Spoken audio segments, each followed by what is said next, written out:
बिस्मिल्लाहिर्रहमानिर्रहीम। Dear student, ये हमारे टॉपिक जो चैप्टर नंबर 5 है उसमें ये लॉस टॉपिक हैं, ठीक है।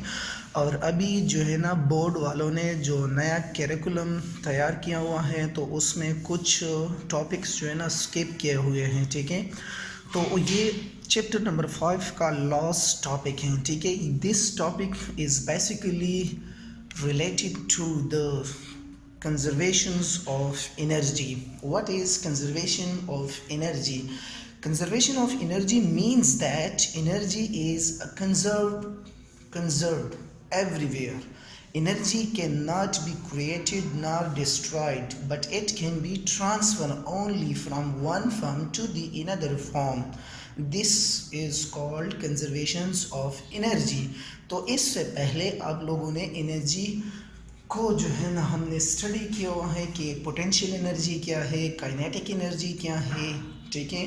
कि एक बॉडी जो है ना ड्यू टू मोशन की वजह से जो एनर्जी गेन कर रही है तो उसे हम कहते हैं काइनेटिक एनर्जी, और पोजीशन की वजह से जो एनर्जी किसी बॉडी में प्रोड्यूस की जाती है तो उसे हम कहते हैं पोटेंशियल एनर्जी, ठीक है। तो अभी हमारी जो लॉस्ट टॉपिक है इस चैप्टर का तो वो है work done, work energy theorem by resistive medium. What is resistive medium? Resistive medium means that to oppose the motion of a body, that's called resistive medium. लेकिन जब हम इस थ्योरम को प्रूव करने जा रहे हैं तो इस थ्योरम में हमने लेना है एक fractionless surfaces, because we can say that energy is conserved. Some of the energy is transferred in the form of heat, some of energy is transferred in the form of resistive force, and we will combine these two energies will be conserved, ठीक है।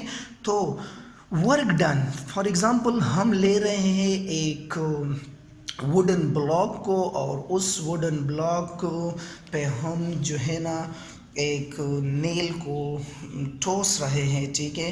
तो जो लकड़ी में या would में जो ये नेल जा रही हैं तो they oppose the motion of they oppose the motion of a body, they oppose the motion of a body. For example, ठीक है, हमारे पास अब हथौड़ा ले ले, हैमर ले ले, तो हैमर में जो है ना तो इनिशियली पॉइंट पे इसमें पोटेंशियल एनर्जी स्टोर होती है।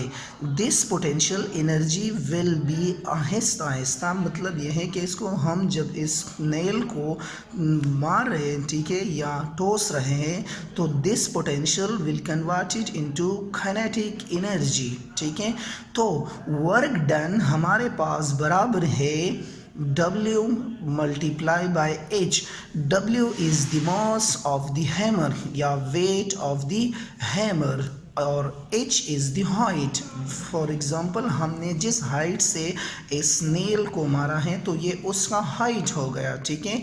या हम दूसरे एग्जांपल ले रहे हैं कि हमारे पास एक इलास्टिक बॉल है, ठीक है, और जब हम उसको ऊपर से सम हाइट से फेंक रहे हैं, ठीक है, तो they can hit the ground and come back again.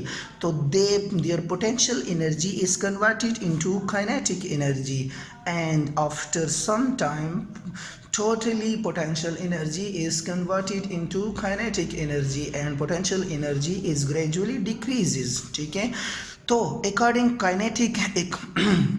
according to work energy theorem, acquiring kinetic energy is equal to loss in potential energy.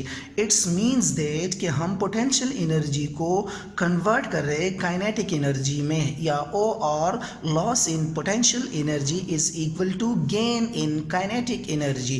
जब हम इस हथौड़े को मार रहे हैं या हैमर को मार रहे हैं, ठीक है, तो potential energy लॉस हो रही है और kinetic energy ये बॉडी गेन कर रही है, ठीक है।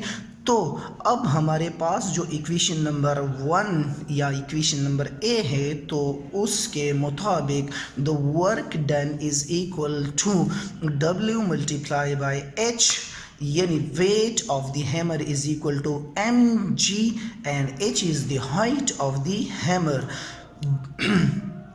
Potential energy lost by the body in falling from B to A is equal to the kinetic energy gained by it when it reaches A. मिसाल के तौर पर हम पॉइंट A से स्नेल को जो है ना स्नेल को हम मार रहे हैं या टॉस रहे हैं, तो potential energy is converted from point A to B.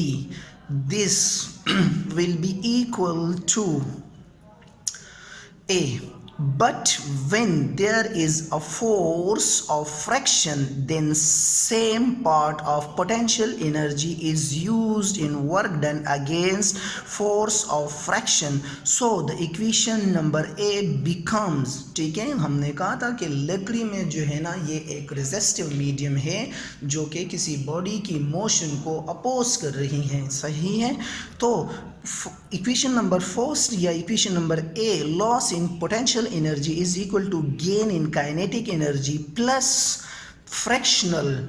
हमने कहा था कि फ्रैक्शनल को इन्वॉल्व कर ले, ठीक है. जो फ्रैक्शनल में एनर्जी लॉस हो रही है तो उनको और काइनेटिक दोनों को जब हम जमा कर लेंगे तो वो बराबर होगी लॉस इन पोटेंशियल एनर्जी के.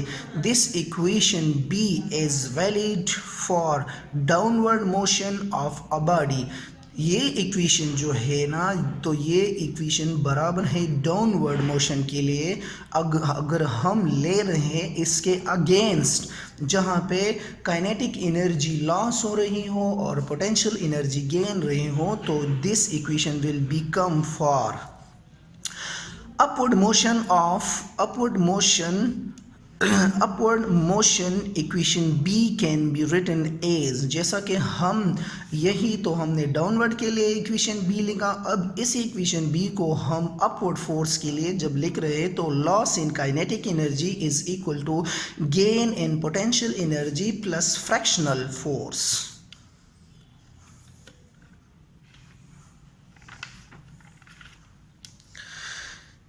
This lead us to the law of conservation of energy in the term of kinetic energy and potential energy. हमने पहले भी कहा था कि काइनेटिक एनर्जी और पोटेंशियल एनर्जी एक दूसरे के बराबर हैं, तो इसे हम कहते हैं law of conservation of energy. Energy is a conserved quantity.